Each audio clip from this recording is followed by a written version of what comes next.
আমার একটা ছেলেরে আমি দীর্ঘ 4-5 বছর ধরে দেখতাম, প্রত্যেক মাহফিলে দেখছি হে সামনে বস, আমি বইলেই তারে নজরে পড়তাম। পরে একদিন আমি তারে ডাকছি, ডাইকে আমি বললাম তুমি কি করো? কয় হুজুর আমি মানে প্রতিদিন ঘাস কাটি, আর ঘাস কাইটা বিক্রি করি, যা পাই তা দিয়ে সংসার চালাই।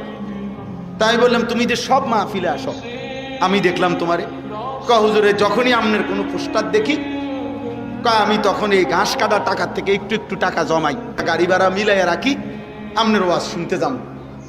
তাই বললাম যে মাশাআল্লাহ। তো আমি বললাম যে তো আর কিছু কইবানি?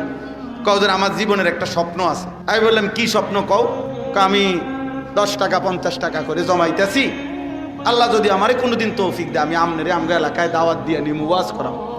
পরে আমি বললাম ওহন দাঁড়া, অন ডেট লো, এখন নাও ডেট, আজকে তোমারে ডেট দিলাম, হাদিয়া দিতে হবে না, আমি দিমু তোমার, এটা তোমার মাহফিলের সান্দা আমি দেবো, ও আজের টেহা লাগতো না, তুমি যাও, তুমি আয়োজন করো, যেখানে কও তুমি, তোমার ঘরে হোক উড়ানে হোক, আমি ওখানে ওয়াজ করব।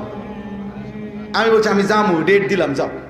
এই ছেলেটা তার দাওয়াতে আমি গেছি মাহফিলে, গিয়ে দেখছি ওই গ্রামের মানে ওই উপজেলার সবচেয়ে বড় কলেজ হাই স্কুল মাঠ, যেটা বিশাল মাঠ, এই মাঠে এই ছেলে মাহফিল মানে আয়োজন করছে। আমি গিয়ে দেখি একেবারে যদি কম হয় মানুষ 15-20 হাজার,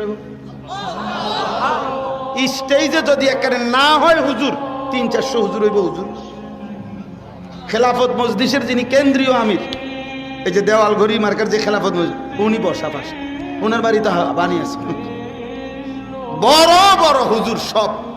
তাই বললাম কি রে কারবারটা কি, কার মাহফিল এটা?